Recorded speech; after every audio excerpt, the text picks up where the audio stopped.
I'm Dana, and welcome to the first of my American travel vlogs. This was our very first day in California, and we decided to go to Universal Park, Universal Studios. I'm not sure what it's called, I won't lie to you, but we had a great day, and I'm really glad that I'm able to document it with this footage. So we had to start off going the accessibility route because my friend's a wheelchair user, so we couldn't use the big escalators that they've got, and it did mean that we were separated from our friends because only one person could go with them.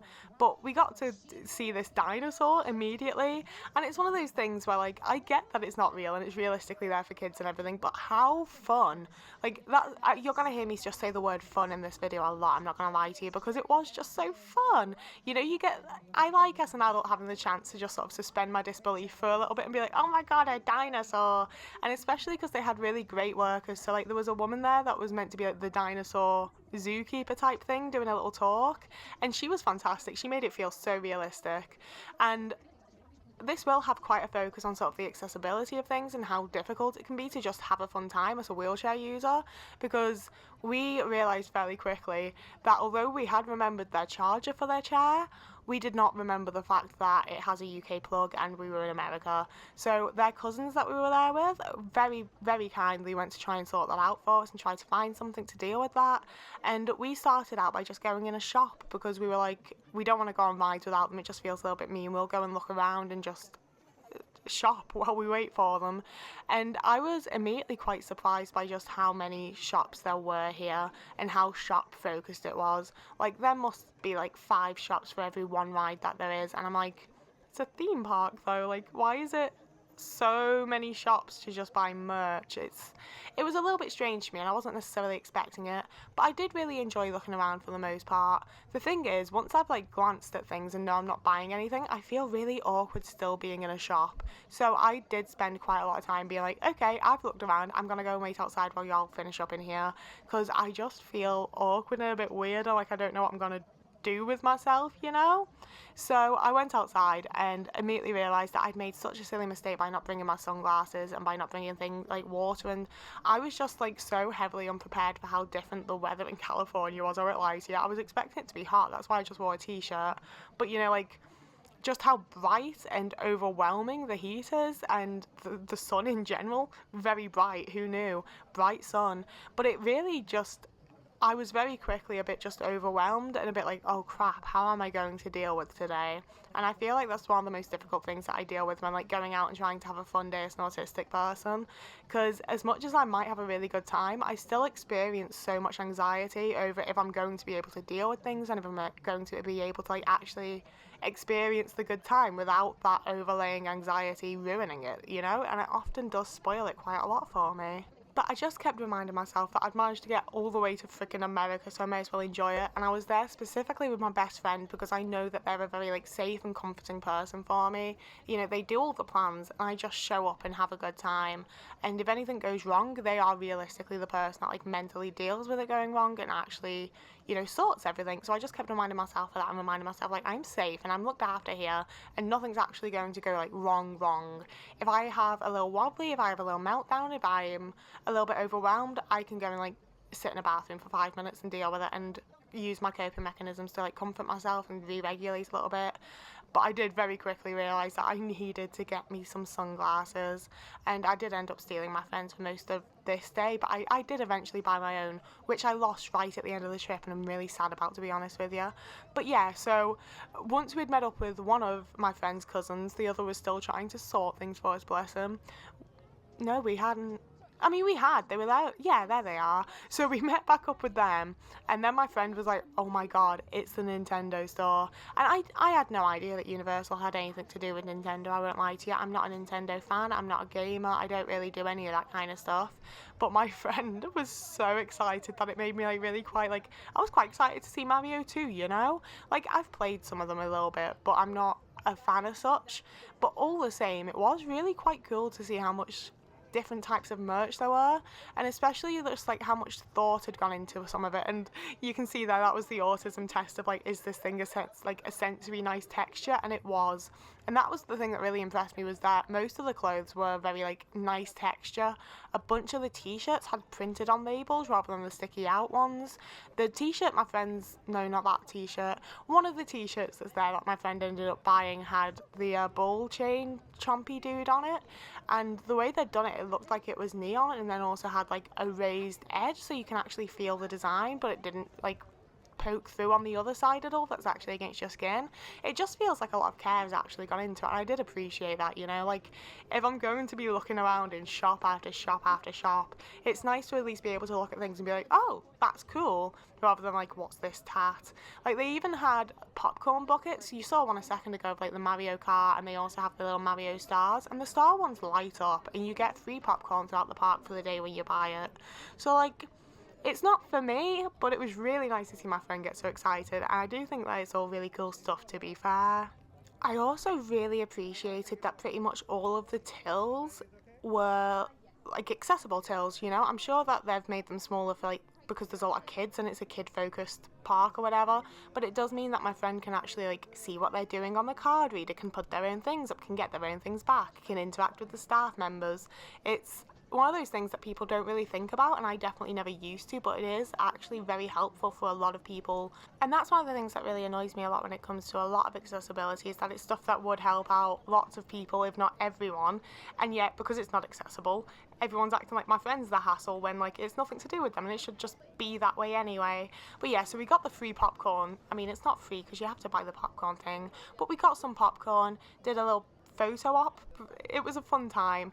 And then this is what I was excited about, y'all. There was a mummy ride. They had those big like dog god guys, you know, the ones from the movie. Ask any queer that grew up in the early noughties. I had the Mummy on VHS. I fucking love the Mummy. I still have books about it now. I still have it on VHS now. I still watch it semi-regularly. I loved it so much as a kid, and I was like, oh, there's a Mummy ride. I hope this is fun. And this is again one of the ways that one of the differences that exists when you're traveling with someone that's a wheelchair user, especially in like theme parks or event places, is that you end up going through all of these weird like backroom liminal spaces to be able to just do what everyone else does, and people act like you're so lucky for getting to skip the queue, and it's like, dude, I'm going to have a meltdown if I have to stand in the queue. My back's going to start aching. It's going to just be a horrible time, and then I'm not going to enjoy the ride. So I deserve this. And also like having to go through these weird liminal spaces that feel like you're not really supposed to be there just so you can get to the place isn't very nice. Maybe my friends should get to skip the queue for having to go through that experience. Deal with it. But yeah, so we take the time to situate the camera, and that's another thing I think a lot of people, not the camera, the wheelchair, I think that's another thing that a lot of people don't consider, is how much time it takes to just get sorted and settled and deal with things. But then we got to go on the ride, and this was by far my favourite ride of the entire park. We went on it twice. It's so cool. There's a good little moment there where it feels like you're actually in the movie. They've got these little screens. This part I was like, it's not the best, it's fine. I hope the rest of it's better, and the rest of it is better, because this room that you come out into that's got all the treasure and stuff in it, like, it's just so freaking cool. I'm just a total sucker for like immersive spaces. If you can make me feel like I'm in one of my favourite movies or something, I just love it. I will eat that shit up forever. I'm like, look at that. It's stunning. It's so well made. And once you've passed through this little room, I did think it was maybe all going to be like that and be a little bit of like a children's Disney ride, but then you get to this and Emotep's there, and it's suddenly this like insane roller coaster. It's all in the dark, so like I don't feel like it's even maybe all that big, but you have these like flashing mummies coming at you, and like I say, like I feel like it's probably not all that big, but doing it in the dark makes it feel bigger than it is, and it's really cool. And this is what I was saying about how it just takes so much more time to, you know, get on and off rides and to like just be a wheelchair user, quite frankly. It takes so much more time, but you know, it's fun still. We tried to go on the Transformers ride, but it was closed for some reason, so we did more shopping apparently. Oh god, that jacket I was obsessed with immediately. I saw it as we were walking into the park in one of like the first shops, and the moment I saw it I was like, I need that jacket. But like one of the things I really struggle with in these kinds of environments is actually buying things. Like, I went to Disneyland Paris with my school when I was 16, and I didn't buy myself anything because it's just such an overwhelming environment to be in that I really struggle to make any sort of decision for myself. And I also have the whole worry of like, oh, well, if I get this now and it's an expensive thing, I might see something that I want more later and I won't be able to afford it because I've already bought this thing. And I just get really panicked, and then half the time end up not buying anything. And I really didn't want to do that on this trip. So I tried it on. I really made sure I liked it, and I love it. I wore this for like the entire rest of the trip. I'm still wearing it like near daily now that I'm home. I love this jacket. It's such a fun little 80s vibe, and like the embroidery on the back's really good. And that's what I mean about just like the merch and the stuff they were selling in the shops.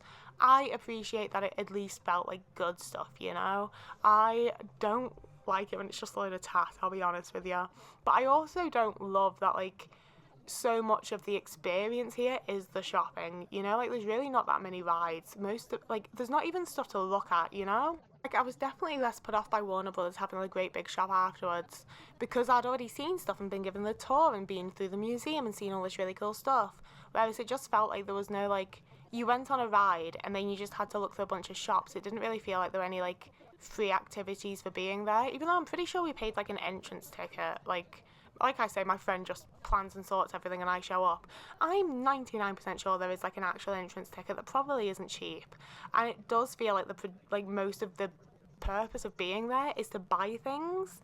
And that ain't for me. I was very much there for the ride and experiences and doing stuff, you know? I don't have that much money. I don't want to just be shopping all day because I can't afford it. I can't buy things that I want, okay?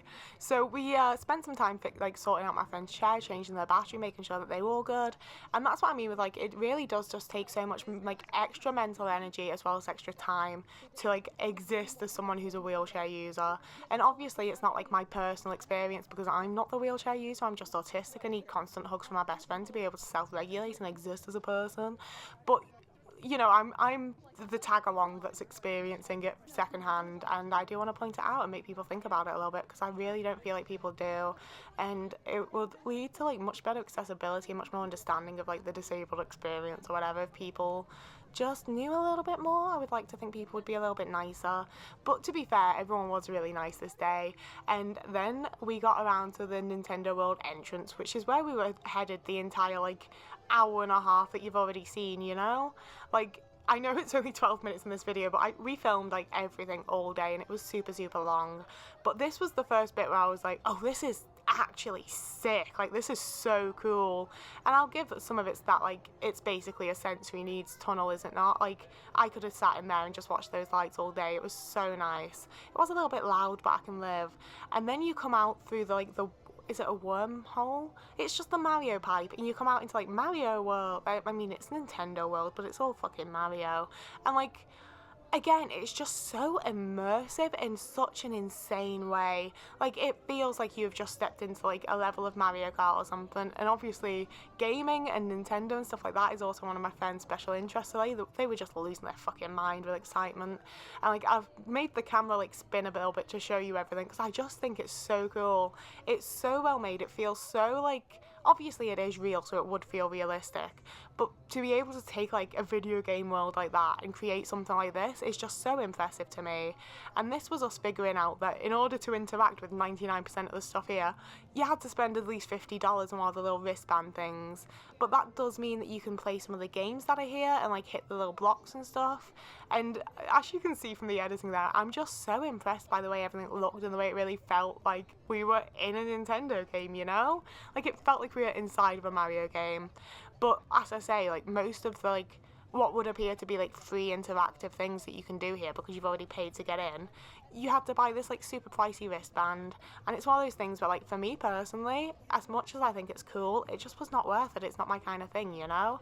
But my friend, obviously it is exactly their kind of thing, so they bought the wristband and this was them getting it all set up. And I just wanted to, like, you can't see it super well, I know, but show some of like the outside there because there were like all of the little like weeds dancing around and little coins, and just like, it feels like being in a Nintendo game. It is very, very, very cool.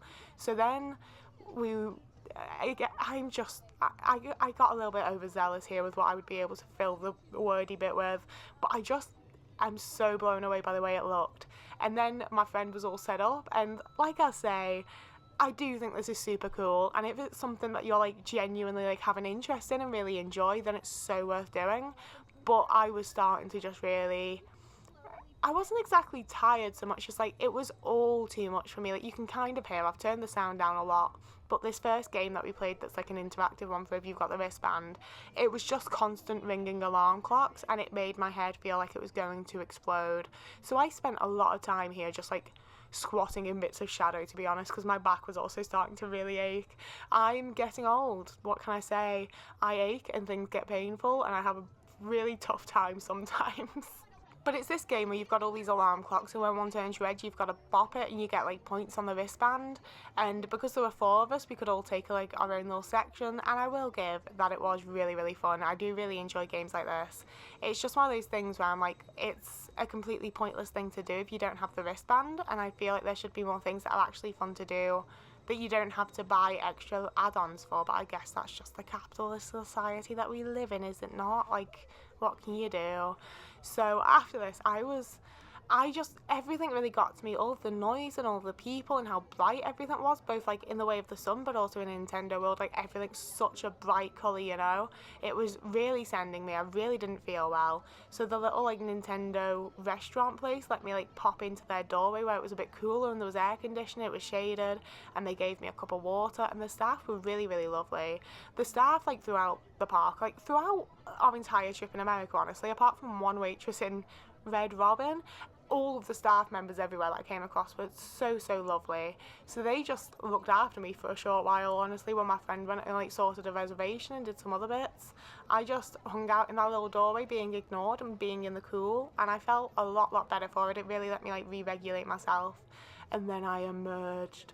But yeah, this was the restaurant that we ended up going to for dinner, lunch. We only ate one meal while we were there, and there was a whole thing where like my friend was about to book a reservation, because you do have to book, and then like the app like something went on, so they went and explained to the staff like we basically had a reservation, and then they were trying, that was it, they'd made the reservation basically, but then they were trying to input the accessibility info, and it just fucked up and wouldn't let them do it. So we spoke to, I think he was the manager, honestly, but he was so lovely and so helpful, and we did manage to make a reservation.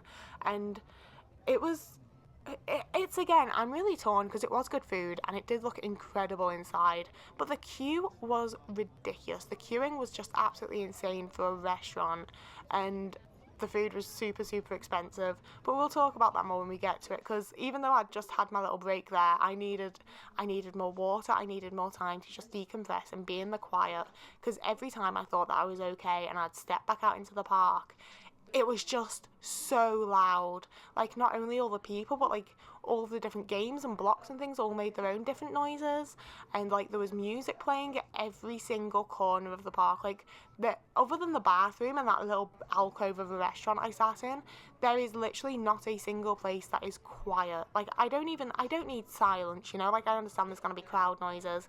Why they need to have loud music playing in every single corner? Like, you think you found like a quiet shaded corner, you haven't. They're still blasting music. It's so loud, and it made it so difficult for me. And I just wish that some places had been allowed to be quiet, you know. But I did like manage to mostly re-regulate. I had a good little cuddle with my best friend, as you saw. Quiet little bathroom space. I'm honestly a bit surprised they weren't blasting music in the bathroom too. But following that, we could go and do all of the little interactive things now that my friend had their wristband, and that was super fun to get to see them do that, honestly. Like, it is like you're a game character. It's like you're within your favourite games, if Nintendo's your favourite games, you know. Like I say, it's really just not one of my interests. I have all the respect in the world. I'm really glad that they got to experience this, and like, you know, like it was so nice to see them get to experience this. And like I say, I do love an immersive experience. I did think it was very cool. It's just not one of my main things is all. But I do show you every time we walk through this tunnel, because this tunnel was everything. I want that tunnel in my house. It's so cool. It's so nice. I loved it. And because we'd been rejoined by their other cousin, we went on the mummy ride again, and I just had to show you some more of it. I loved this ride. This is what I mean, like, this definitely wasn't technically as good as the stuff in Nintendo World, but because I fucking adore the Mummy, I was like, no, this is the coolest thing I've ever seen in my life. This is the best thing that I've ever have or will experience. This was absolutely incredible to me. It was mind-blowing. I loved it. And my friend also sorted it, so we got pictures on the rides after this, so that was us on the ride. Oh, I loved it. That's us as the back. And again, just like the outside and how like immersive each thing is made, I do think is incredibly impressive and very, very cool, and I like it a lot. But again, I did need lots and lots of like decompression time and time to just dissociate essentially and pretend I wasn't there and be like, it's just me and my best friend and everything is fine. I'm just going to pretend nothing else is happening right now. And then I'd look up and be like, oh god, everything's so bright, there's so many people, everything's so loud, there's just constant music, there's always some sort of loud noise from something. This is all quite a lot. And that's where like I did have the idea of like making these videos to look really glamorous, you know, and editing out moments like this and being all like, yeah, I had the best time, because I did. It's true, I did have the best time, but it also just wouldn't be a like genuine. It wouldn't be genuine of me to cut these out and pretend it didn't happen, you know? Like, I do need those decompression moments. But we'd gotten ponchos so that we could go on the Jurassic Park ride. And Jurassic Park's one of those things that I've, like, had times that I've been really into it, but I haven't, like, kept up with it. And this was one of the times that it was quite annoying because the staff didn't really seem to know where to send us or what to do with us, and didn't seem to really listen to my friend all that much. So they ended up being put into a different wheelchair because theirs couldn't fit through the line, but they've decided that the line is accessible, so you have to go through it. And it's like, but my friend can't take their own chair, so they got given just this random cheapo one. And that's all very well and good, except their chair is specially made for their back and stuff, so they don't end up in pain and everything, you know? So it's not really good enough, and it's not really accessible. And it, like, you know, we just moved past it because we were having a good day, but looking back on it, it is actually really annoying and quite crappy. And this was one of the only rides that we had to do a long wait for. We did like a 2-hour wait for it, and I think we were all a little bit like, it wasn't really worth it, you know? Like, there was so much that they could have done with it. They could have really, you know, it's a Jurassic Park ride. You could have done like the entire story of like, guys, you're at Jurassic Park, look at all these dinosaurs, which is what I thought they were doing with this part. And then one of them like breaks the glass, and then the rest of it just really doesn't have that much of a story, and it's just like, look, you're going through a part with plastic dinosaurs on either side. And it's like, it's one of those things where like they very much, in my opinion, like spent the budget at the start and then didn't really know what else they could do, and just shoved some shit together with the bit of budget they had left. And the start of it was really, really cool, I'll give, but I just wish that it had been a bit more like spread out and it felt like a bit more of like a plot of a ride, you know? Because like there wasn't really that much happening, to be honest. Like, you know, look at it, like it's, most of these weren't even like animatronics or whatever, like they didn't even move or anything. It's just, okay, that the tail did. They don't move very well. I just wasn't very impressed, alright? Like, I don't know what to tell you. I wish I'd sped this part up a little bit more, to be honest with you now, so I'm gonna actually edit it. I did indeed just speed it up even more, because it just didn't need that long, to be honest with you. The Mummy was well better, but it was fun. I do love a little like log flume-esque ride. That's us again, you know, like clearly we did enjoy it.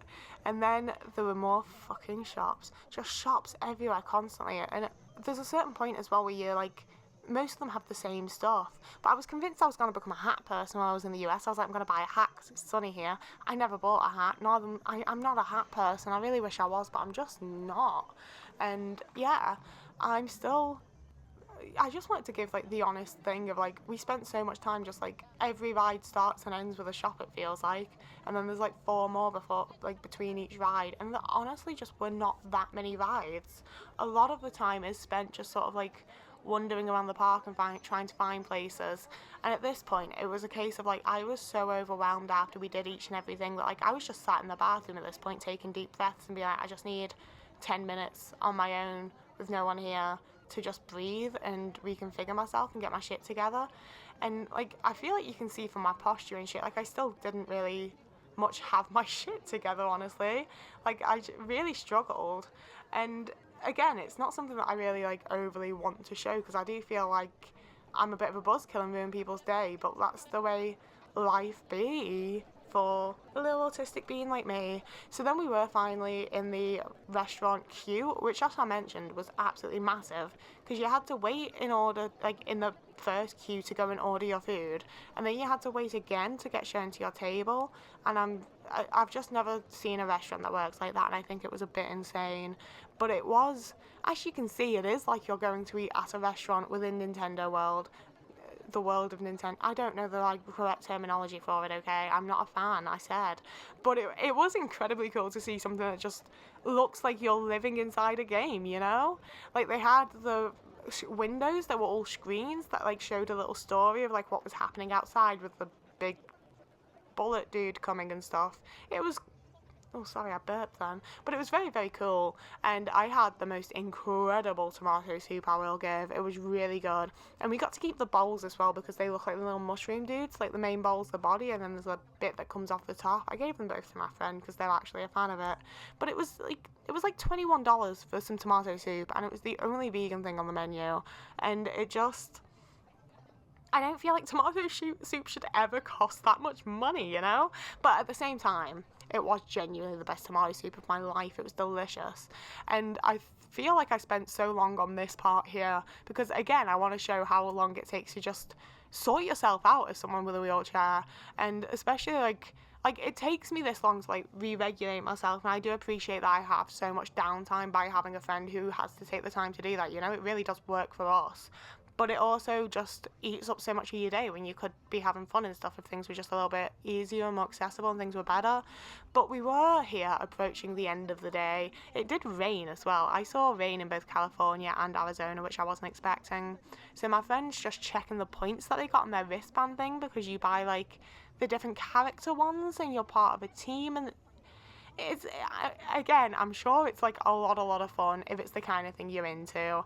I was very happy to get to see my friend do it and that they got to experience something they loved so much, but I really, you know, I have very little interest in it. But again, this goddamn motherfucking tunnel, coolest shit I've ever seen. I want to live in that tunnel. I want that tunnel to be my house. It's so pretty. It's so nice. And then we did not feel like waiting 20 minutes for the bus to come and then doing a big long drive and then having to find everyone else again. So we went up the escalator. I mean, you can see me bumbling up the stairs there. I just wanted to do one flight because I'd never seen flights of stairs so long. But my friend just popped their wheelchair up onto it because it makes it 73,000 times easier than taking the fucking accessibility route. But this does also absolutely terrify me, and I don't feel like it's particularly safe, and I am really scared that my friend's going to get hurt doing this, and people are going to act like it's their own fault when it's a case of, like, this took, what, like, maybe 5-10 minutes versus the 20-minute wait for the bus and the 10 minutes for everyone to get on, and then the drive, and then finding our friends again after. Like, I understand that there's situations where it is absolutely necessary and that is the only form of accessibility possible, but I'm just like, I'm sure something better could be figured out so that hours upon hours of disabled people's time isn't being eaten up by just trying to do what everyone else is doing, you know? Like, that's before you've even gotten to the actual park and seen rides or anything. But I didn't get much footage up here because it was the end of the day and we were all real fucking exhausted by this point. But the Simpsons end of things was my absolute favourite thing. I am a secret massive fan of The Simpsons. I've actually watched all of The Simpsons. I watched season 35 the other night to catch up. I love a lot of it. I honestly don't think it gets to a point where it's particularly bad. There's points where it's less good, but it's not bad. So my friend convinced them to let us onto this ride because it was one of the few I really wanted to do. All of the Simpsons area looks amazing, and like it's really like high budget, feels like you're in Springfield. It's really fucking cool. So I thought that the ride was going to be absolutely sick, and it was horrible. It was the worst ride I've ever been on. We all hated it. When the door came down on the little car that we were in, I was like, it feels like a DeLorean, and one of the people we were with was like, that's because this used to be the DeLorean, this was the Back to the Future ride. I would have well rather gone on a Back to the Future ride, I'm sorry. Like, look at our faces in this picture. Nobody on this ride enjoyed this ride. We all felt nauseous and sick and like we'd been like in a fucking car accident or something. It just throws you about. It's horrible, so disorienting, grim. But in the morning when we first got there, I did film these couple of clips, so I do get to show you a little bit of just how freaking cool it looked. It's like you're in Springfield. does bring us to the end of this video. This was the end of the day. So as always, you can follow and like and subscribe here if you'd like to, if you want to see more of this type of stuff. You can also follow me over on TikTok and Instagram for like more of my life and more chats and just generally more content from me, obviously. You can sign up to my Patreon if you would like to get videos early, and you can also donate money to me over on Patreon if you choose to. You don't have to, there's no pressure, but it's there. So for now, whoever you are, wherever you are, I hope you have a lovely morning, evening, day, afternoon, week, month, year, and I will see you again in a couple of days.